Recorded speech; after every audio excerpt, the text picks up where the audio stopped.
November 24th, 1944. XXI Bomber Command Headquarters, Saipan, Mariana Islands. The air in the cavernous, hastily constructed mission briefing room was thick with the smells of stale coffee, sweat, and nervous anticipation. A palpable tension hung in the humid, tropical air as the room, packed with hundreds of young flight crew members, fell into a sudden, expectant silence. On the raised platform at the front, Major Robert K. Morgan, a man who had already become a living legend as the pilot of the famous B-17 Memphis Belle over the flak-filled skies of Europe, prepared his crew for a new and profoundly different kind of war. Now commanding a brand-new, state-of-the-art B-29 superfortress named Dauntless Dottie, Morgan was about to lead the first ever high-altitude bombing raid against the Japanese capital of Tokyo. In a testament to the immense strategic importance of this inaugural mission, the co-pilot seat would be occupied by the overall mission commander. The stern and respected Brigadier General Emmett Rosie O'Donnell Jr. The target was the holy grail of Japanese industrial power, the massive Musashino aircraft engine factory, a sprawling complex on the outskirts of Tokyo that was a critical linchpin in the entire Japanese war machine. The distances involved were staggering, almost incomprehensible. A grueling 3,000-mile round trip, flown over 1,500 miles of open, unforgiving ocean, with fuel reserves so minimal that there was absolutely no margin for error. For this historic mission, a massive armada of 111 of the new B-29 superfortresses would launch from the newly constructed, sprawling runways that had been carved, with incredible speed and effort, from the volcanic rock and coral of the recently captured Mariana Islands. What none of the men in that briefing room, from the generals to the youngest gunners, could possibly know at that moment was that this single, pioneering mission, regardless of its tactical outcome, would mark the beginning of the systematic, relentless, and ultimately apocalyptic destruction of an entire nation's ability to wage modern war. The Pacific War, a conflict defined by its immense scale and logistical complexity, had taught American military strategists a fundamental and decisive lesson. Japan's home islands were not just the enemy's final, heavily defended stronghold. They were, in a very real sense, a single, vast, interconnected series of workshops. The American strategists, poring over pre-war economic data and intelligence reports, had come to understand that if they could destroy those workshops, the entire imperial war machine, from its fighter planes to its battleships, would inevitably and irrevocably grind to a halt. The Boeing B-29 Superfortress program was the physical embodiment of this new and revolutionary strategic doctrine. It was, without question, the single most ambitious and expensive weapons development program in American history. At a final cost of over $3.7 billion, its development and production had consumed more resources, more engineering man-hours, and more national treasure than even the legendary Manhattan Project, which was simultaneously and in top secret, developing the atomic bomb. This immense investment represented a calculated and audacious gamble, a belief that strategic air power, wielded with a new and unprecedented level of technological sophistication, could bring the Empire of Japan to its knees without the need for a bloody, protracted, and almost unimaginably costly ground invasion of the home islands. The very nature of Japanese cities presented a unique and horrifying vulnerability to this new form of warfare. Unlike the ancient, solidly built cities of Europe, which were constructed primarily of stone, brick, and concrete, the vast urban areas of Japan consisted overwhelmingly of wood and paper structures. The narrow, winding streets, the densely packed wooden buildings, and the completely inadequate firefighting equipment of the time created conditions that were ripe for catastrophic, uncontrollable fires. Furthermore, Japanese industrial production was, in many ways, highly decentralized. While there were large, modern factories, a significant portion of the war effort, particularly the production of precision components, was carried out in thousands of small, family-run workshops that were embedded seamlessly within the dense residential districts. The American strategic planners, in their cold, analytical calculus, had come to a simple and brutal conclusion. To strike the cities was to strike the war factories. The visionary at the heart of this new strategic weapon was General Henry Hap Arnold, the commanding general of the U.S. Army Air Forces. Arnold's vision for the newly created 20th Air Force was revolutionary. For the first time in military history, an entire strategic bombing force would operate as a completely independent command, reporting directly to the Joint Chiefs of Staff in Washington, D.C., rather than to the theater commanders like MacArthur or Nimitz. The B-29s, in effect, would function as America's third military service, a de facto independent air force, long before the United States Air Force officially existed as a separate branch of the military. The B-29 Superfortress itself was a technological marvel, a quantum leap beyond any bomber that had come before it. It was a giant, stretching 99 feet from its plexiglass nose to its tail gunner's position, with a colossal, high-aspect ratio wingspan of 141 feet. Its four massive R-3350 duplex cyclone engines, each a complex, 18-cylinder, air-cooled radial powerhouse, produced a thunderous 2,200 horsepower each, their combined power capable of lifting the 140,000-pound aircraft, fully loaded with fuel and ordnance, to the thin, frigid altitudes exceeding 31,000 feet. The aircraft incorporated a host of groundbreaking and unprecedented features that made all previous bombers seem instantly obsolete. Its crew compartments in the nose, mid-fuselage, and tail were fully pressurized, a feature that allowed the 10-man crew to operate in relative comfort on the long, grueling, high-altitude missions without the need for clumsy, electrically heated suits and cumbersome oxygen masks. Its defensive armament of 10.50 caliber machine guns was housed in a series of ingenious, remote-controlled turrets, all of which were aimed and fired by gunners sitting at comfortable, computerized sighting stations, a system that was centrally controlled and provided a devastatingly effective, overlapping field of fire against attacking fighters. This was the weapon that was intended to win the war. But the initial campaign, led by Brigadier General Haywood S. Hansel Jr., a brilliant pre-war theorist of high-altitude precision bombing, had been a frustrating and costly failure. The November 24th raid on Tokyo, while historic, had achieved almost no meaningful results. Only 24 of the 111 B-29s that had launched had actually managed to bomb the primary target. The others, struggling against the ferocious and completely unexpected power of the jet stream winds, had scattered their bombs harmlessly across the vast Tokyo metropolitan area. These high-altitude winds, a phenomenon that had been observed by Japanese meteorologists before the war, but was a complete and unwelcome surprise to the Allied planners, often reached speeds of over 200 miles per hour, pushing the bombers off course and making accurate bombing with the Norden bomb site a near impossibility. 17 of the aircraft on that first mission had been forced to ditch in the ocean or make emergency landings on their return flight due to complete fuel exhaustion. General Hansel, a staunch believer in the doctrine of precision daylight bombing, had persisted with these high-altitude tactics through the long, frustrating months of December and January. The results, however, remained deeply and consistently disappointing.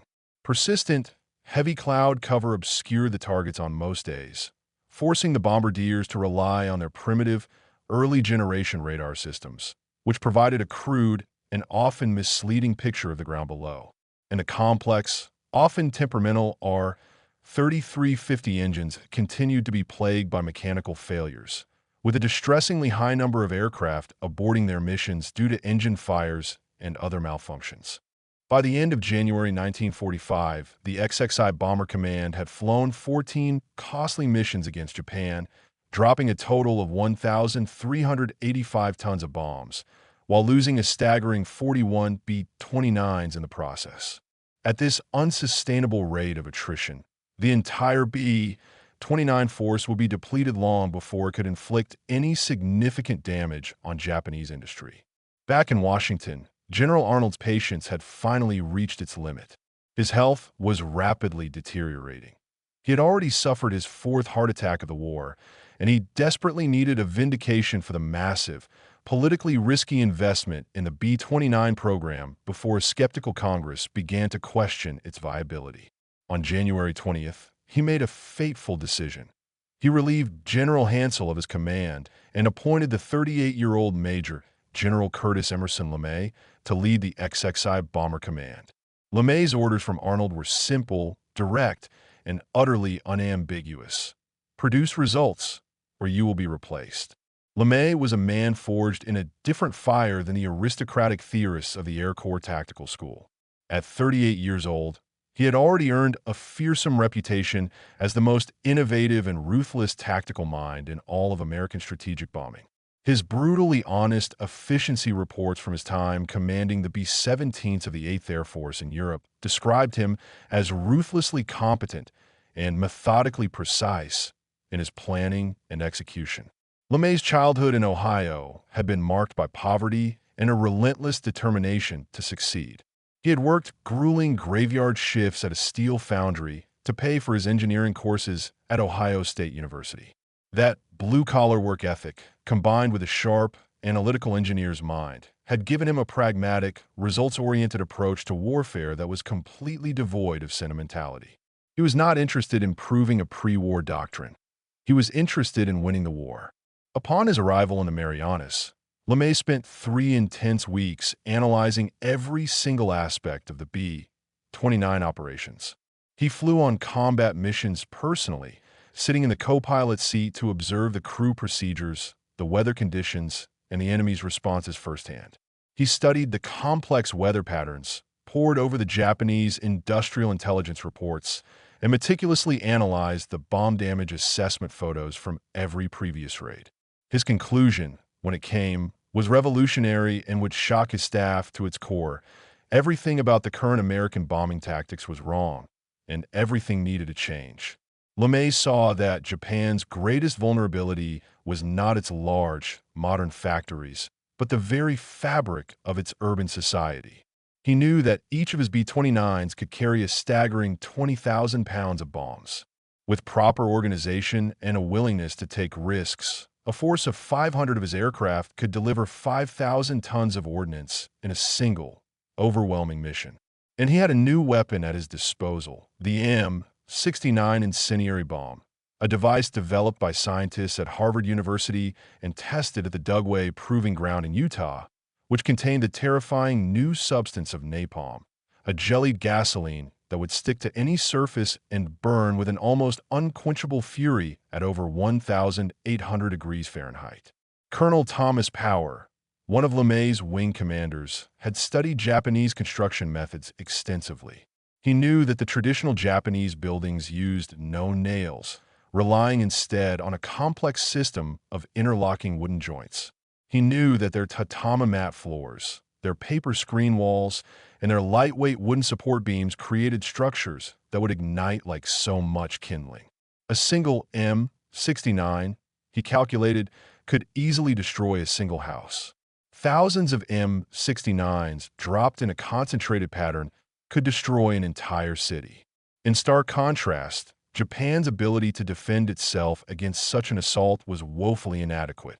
Their entire air defense system in 1944 consisted of approximately 375 outdated fighter aircraft, assigned to 3 separate air divisions tasked with protecting the entire home islands. Their best high-altitude interceptors, the Nakajima Ki-44 Shoki and the Kawasaki Ki-61 Hien, struggled to reach the B-29s operating above 25,000 feet. Lieutenant General Masakazu Kawabe, who commanded the Air General Army responsible for defending Japanese airspace, was a veteran of campaigns in China and Burma, and he understood all too well that his fighter force was completely inadequate to deal with the new American bombers. His crippling fuel shortages limited training flights to mere hours per month. The most experienced pilots had already been lost over the vast battlefields of the Pacific Islands. Their replacements were, in many cases, teenagers with minimal flight hours and almost no instrument or night flying training. The Japanese anti-aircraft artillery was equally inadequate. Their primary heavy gun, The Type 88 75mm had a maximum effective ceiling of only about 25,000 feet, and its accuracy at that altitude was notoriously poor. Their most advanced gun, the Type 3 120mm, could reach 30,000 feet, but there were far too few of them, and their ammunition supplies were critically limited. And, most critically, Japan's greatest vulnerability of all remained its fire services. The entire Tokyo Fire Department operated only 280 hand pump engines and a mere 3 aerial ladder trucks for a sprawling metropolitan area that housed over 7 million people. The water pressure in most districts was completely insufficient for fighting large fires, and the government, in a tragically misguided attempt to maintain civilian morale, had actively discouraged the construction of public air raid shelters. The stage was set for a catastrophe of almost unimaginable proportions. LeMay, now armed with a clear and chilling understanding of both the failures of the past and the vulnerabilities of his enemy, began to put his revolutionary new plan into action. He ordered his first experimental incendiary raid against the city of Kobe on February 4, 1945. For this mission, 129 B-29s dropped a mixed load of 159 tons of incendiaries and 13 tons of fragmentation bombs, still from high altitude. The results were promising, but not yet decisive. Heavy cloud cover had, once again, limited the accuracy of the drop, but where the incendiaries had found their mark, entire city blocks had burned to the ground. A subsequent, much larger raid on Tokyo on February 25th proved to be far more successful. This time, 174 B-29s, again attacking from high altitude, dropped a massive 453.7 tons of incendiaries, completely destroying approximately 1 square mile of the city. The post-raid reconnaissance photos showed, with a stark and undeniable clarity, that fire had succeeded where high explosives had consistently failed.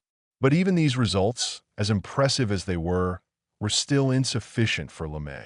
The loss rates were still too high, and the level of destruction was not yet decisive enough.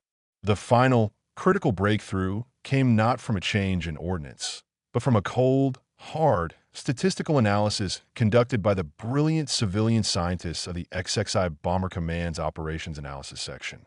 Their data, compiled from every mission flown, revealed a startling and counterintuitive fact. The B-29 losses to Japanese fighters and anti-aircraft fire were actually lower at night and at altitudes below 10,000 feet. The reasons were twofold. First, the Japanese night fighter force was, for all practical purposes, virtually non-existent and almost completely ineffective, lacking the airborne radar and the trained pilots necessary to find and intercept the bombers in the darkness. Second, their ground-based anti-aircraft guns, designed and sighted for high-altitude engagement, were physically unable to depress their barrels low enough to effectively track the fast-moving, low-flying B-29s. Armed with this crucial data, LeMay made a decision that was so radical, so audacious, that it shocked his own staff to its core. He announced that the B-29s would completely abandon the high-altitude, daylight, precision bombing doctrine that had been the sacrosanct gospel of the U.S. Army Air Forces for years.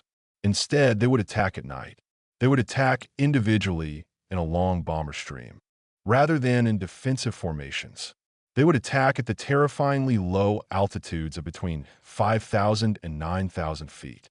And, in the most heretical move of all, he ordered that all of the B-29's defensive armament, all of their machine guns, their cannons, and their thousands of rounds of heavy ammunition, be removed, with the sole exception of the tailgunner's position. The immense weight that was saved by stripping the bombers of their guns and gunners would be replaced with an even greater weight of incendiary bombs. Each aircraft effective bomb load would be more than doubled, increasing from an average of 5,000 pounds to a staggering 12,000 pounds or more. It was an all-or-nothing gamble, a complete and total repudiation of everything the crews had been trained to believe about survival in a hostile sky. March 9, 1945, at 17:35 local time. The first B-29 of the massive raid, its silver skin reflecting the last, fiery rays of the setting sun, thundered down the runway at Northfield, Guam. Operation Meeting House had begun. Over the next several hours, a total of 334 superfortresses from the 73rd, 313th, and 314th Bombardment Wings would converge over Tokyo in the largest and most concentrated bombing raid yet attempted in the history of warfare. The designated target area was a dense, 3 by 4 mile rectangle in the heart of Tokyo's Shitamachi district, a vast, low-lying area of the city that contained an estimated 750,000 residents and thousands of the small, family-run shadow factories that were a critical component of the Japanese war economy. The Pathfinder aircraft, flying from the 314th Wing, arrived over the sleeping city at precisely 12:08 a.m. on the morning of March 10th. Flying at a shockingly low 5,000 feet, they dropped their M-47 incendiary bombs, which were essentially large tanks of napalm designed to create massive, long-lasting fires. These initial bombs created a flaming X over the target area, a brilliant, terrifying beacon that was easily visible to the main force bombers from over 50 miles away. The main force followed in a relentless, hours-long stream, their bombardiers now having the simplest aiming task of their careers: to simply drop their massive loads of M-69 cluster bombs into the heart of the brightly illuminated, burning marker. The M-69 incendiary bombs functioned with a horrifying and almost perfect efficiency, exactly as their designers had intended. Each 500-pound cluster broke apart at an altitude of 2,000 feet, scattering its 38 individual bomblets across a 500-foot area. The small, 6-pound bomblets punched through the flimsy tile roofs of the Japanese homes and, after a 3 to 5 second delay, ignited, spraying the highly adhesive, flaming napalm gel in 100-foot arcs, plastering the paper walls and wooden interiors of the buildings with an almost unquenchable fire. Within a mere 30 minutes, the thousands of small, individual fires that had been started had merged into a general conflagration. The strong surface winds, gusting at times up to 45 miles per hour, generated by an approaching cold front, began to transform this massive collection of fires into a true firestorm, a meteorological phenomenon of almost unimaginable horror. The temperatures at ground level quickly exceeded an incredible 1,800 degrees Fahrenheit.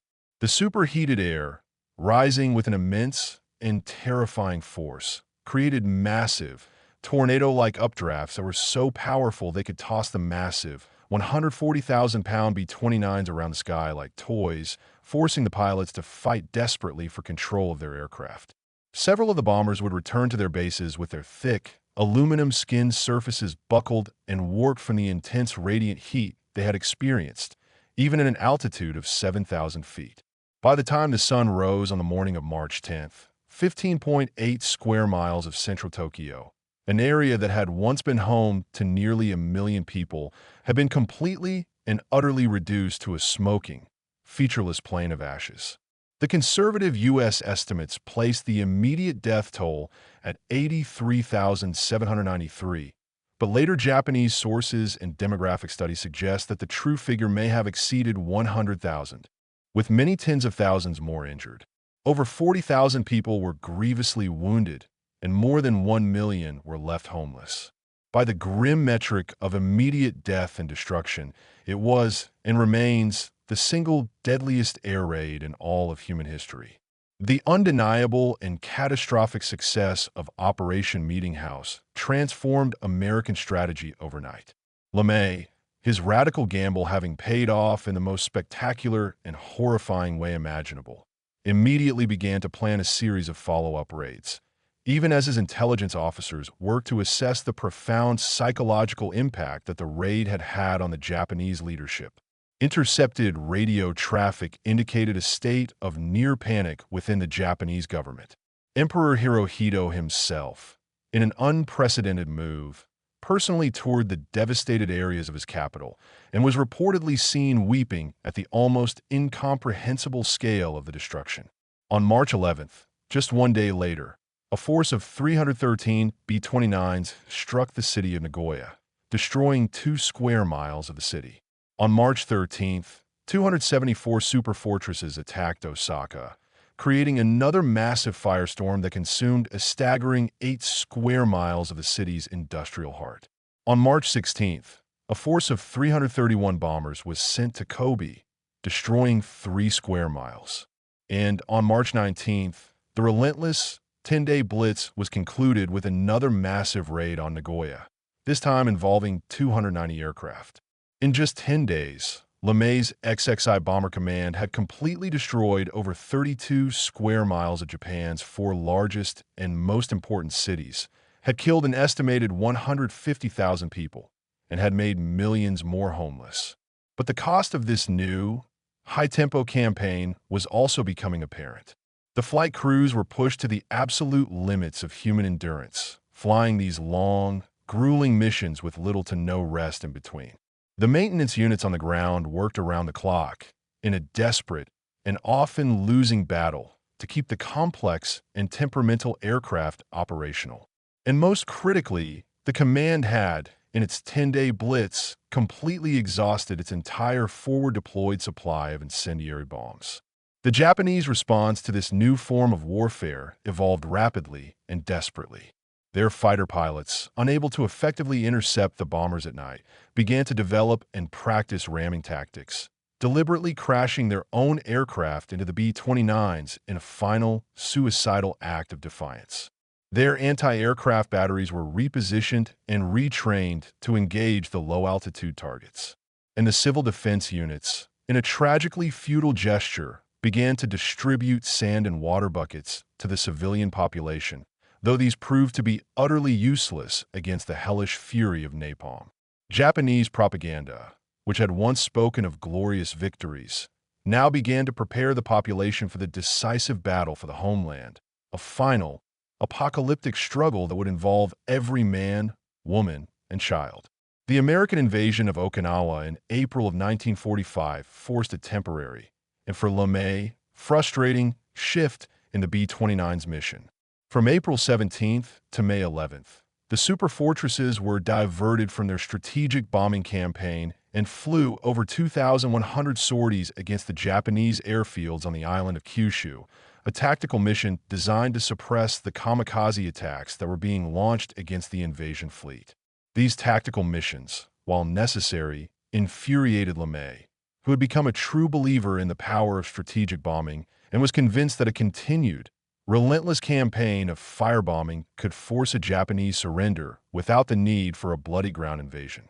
May 23, 1945, marked the resumption of the strategic firebombing campaign, now prosecuted with a new and even greater intensity. LeMay now commanded a force of over 510 operational B-29s, organized into 5 massive bombardment wings.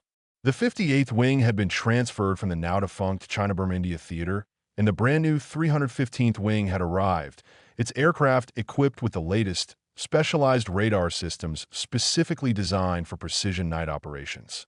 The May 23rd raid sent a staggering 558 B-29s back to Tokyo, the largest single formation of aircraft yet assembled in the war.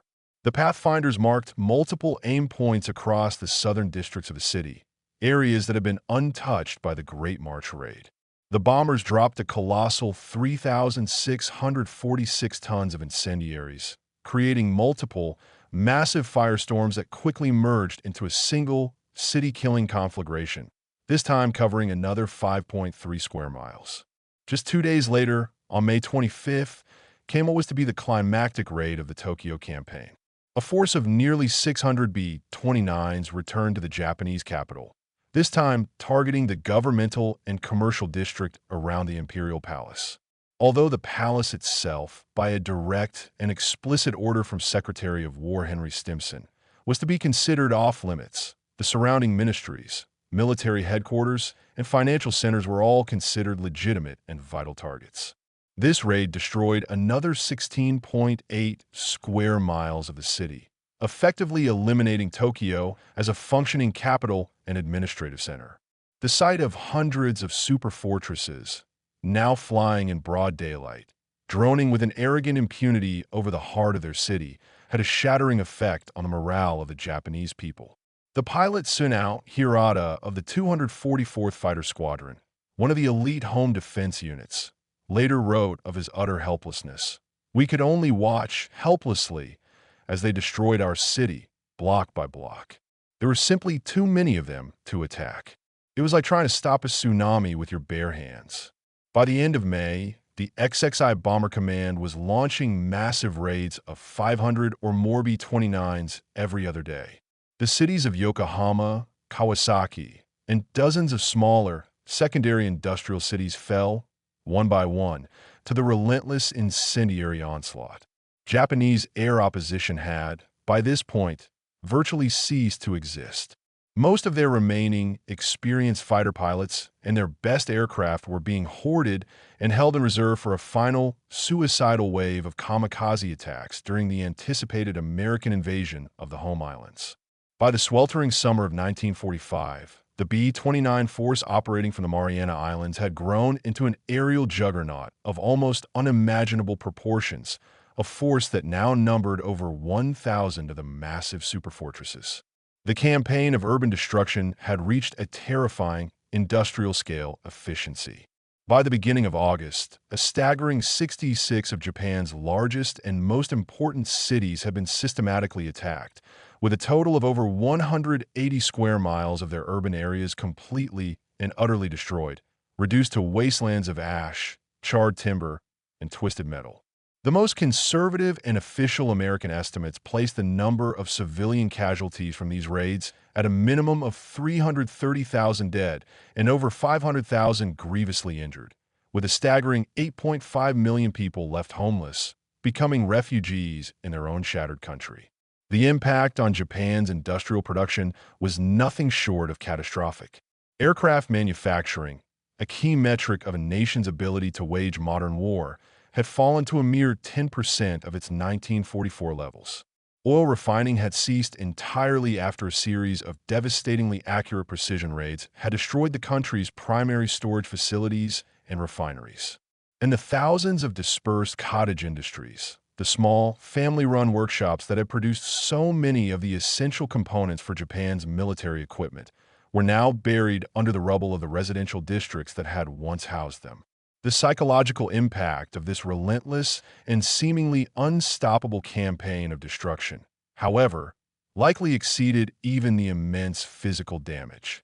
Prince Fumimaro Kono, a former Prime Minister of Japan, wrote with a grim and resigned clarity in his private diary, "The people are completely exhausted, our industry is destroyed, and we now face the imminent prospect of mass starvation.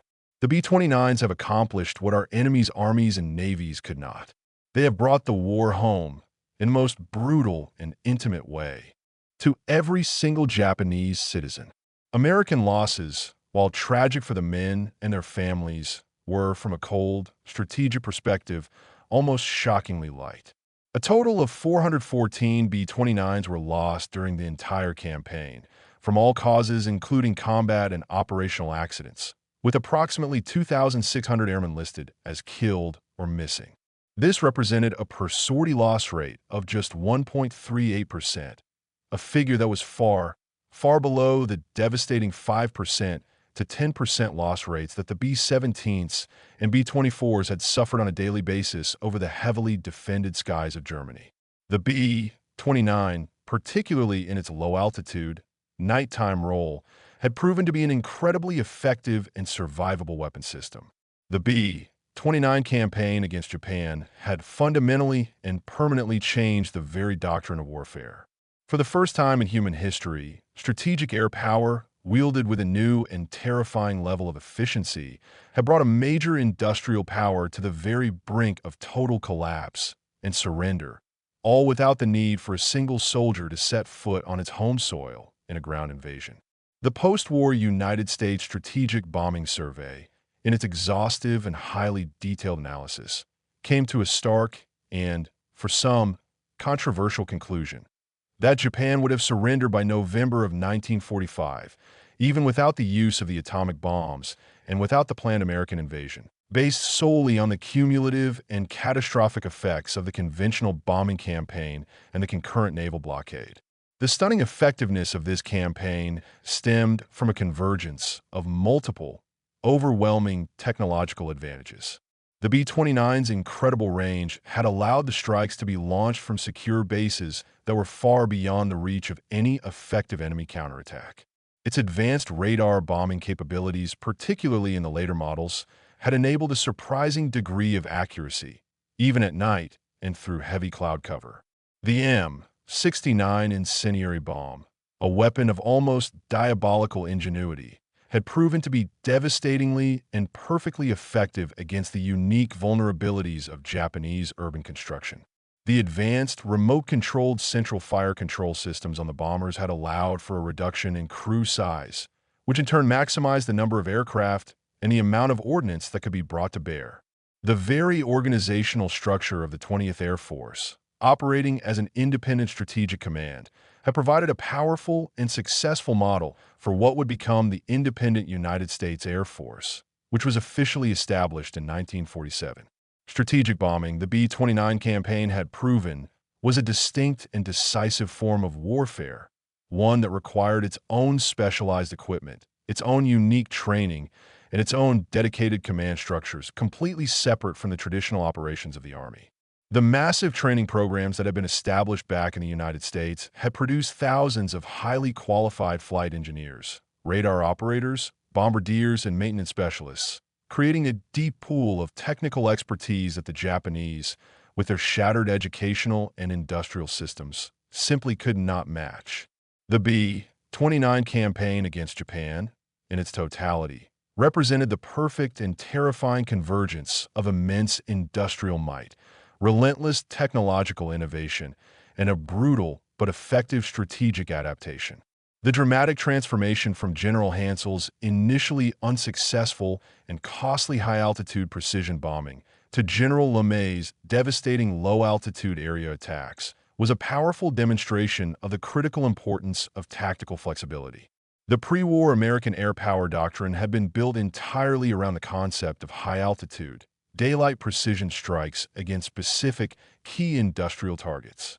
The harsh reality of combat over Japan had forced a complete and radical adaptation to the far more brutal, but infinitely more effective, tactic of low-altitude, nighttime area bombing, a tactic designed to destroy not just individual factories, but entire urban industrial complexes. The profound moral and ethical implications of this shift would resonate for decades to come. LeMay himself, with his characteristic and almost brutal honesty, acknowledged the grim reality of his actions. "If we'd lost the war," he famously stated, "we'd all have been prosecuted as war criminals." The deliberate and systematic targeting of civilian population centers marked a significant and troubling departure from the stated American bombing policy in the European theater and established a series of powerful and dangerous precedents that would go on to influence the development of nuclear strategy throughout the long, tense years of the Cold War. The campaign had, however, completely and utterly validated the controversial pre-war theories of air power advocates like General Billy Mitchell. Wars, it was now proven, could be won from the air by striking directly at an enemy's industrial base and, more controversially, at the morale of its civilian population. This new reality would reshape the very nature of international relations and military strategy for generations to come. On the morning of August 6, 1945, a single, specially modified B-29, named the Enola Gay, dropped the world's first atomic bomb on the city of Hiroshima. 3 days later, another B-29, Boxcar, delivered the second atomic bomb to the city of Nagasaki. These specially modified silver plate B-29s, stripped of all their armor and armament to carry their single, massive weapon, represented the ultimate and final expression of the strategic bombing campaign. A single aircraft could now deliver a level of destruction that was equivalent to a raid of hundreds or even thousands of conventional bombers. Japan, its cities already in ruins and its people on the brink of starvation, finally surrendered on August 15, 1945. On September 2nd, as the highest-ranking Japanese officials gathered on the deck of the battleship USS Missouri in Tokyo Bay to sign the formal documents of surrender, a final, massive display of American air power was orchestrated. A colossal formation of 462 B-29s, flying in a seemingly endless stream, passed low over the fleet, their silver fuselages glinting in the morning sun. The formations stretched for miles, their dark shadows darkening the waters of the bay below. It was a final, silent, and powerful statement of the force that had brought the mighty Japanese empire to its knees. General LeMay, for his role in transforming the B-29 force into the most effective strategic bombing campaign in history, received the Distinguished Service Medal. He would go on to serve as the Chief of Staff of the United States Air Force and was the primary architect of the Strategic Air Command, SAC, during the height of the Cold War, the force that would hold the fate of the world in its hands. The B-29 itself would continue to serve through the Korean War, where it once again demonstrated the effectiveness of strategic bombing. The last operational B-29 was finally retired from service in 1960, but the aircraft's profound and enduring legacy was secure. Every single modern strategic bomber, from the B-52 to the B-2 Spirit, has incorporated the technological and doctrinal lessons that were first learned in the fiery skies over Japan. In the rebuilt and now thriving ruins of Tokyo, Osaka, and the 64 other Japanese cities that were targeted by the B-29s, small, concrete monuments and quiet parks now mark the areas that were destroyed during the raids. These memorials serve as somber and poignant reminders of the terrible 10 months when the Silver Bombers ruled the skies of Japan, systematically and relentlessly destroying a nation's ability and will to wage war. The strategic bombing campaign against Japan had proven, with a terrifying and almost mathematical finality, that wars could indeed be won through the application of air power, that a nation's industrial capacity could ultimately overwhelm its military resistance, and that technology could provide a decisive and almost insurmountable advantage in modern conflict. The Boeing B-29 Superfortress had not just bombed Japan into submission. It had, in a very real and profound sense, fundamentally and permanently changed the very nature of warfare itself. Curtis LeMay's brutal but effective transformation of American bombing tactics, from the initially ineffective high-altitude precision attacks to the devastating low-altitude area raids, had demonstrated that victory in modern, total war required not just superior technology, but also the ruthless willingness to adapt one's strategy to the brutal realities of the battlefield. By the time Emperor Hirohito announced Japan's surrender to a stunned and defeated nation, the B-29s of the 20th Air Force had, through the systematic and relentless application of strategic air power on a scale the world had never before witnessed and hopefully would never see again, made that surrender an absolute and unavoidable inevitability. Больше, https://synonym.org/essay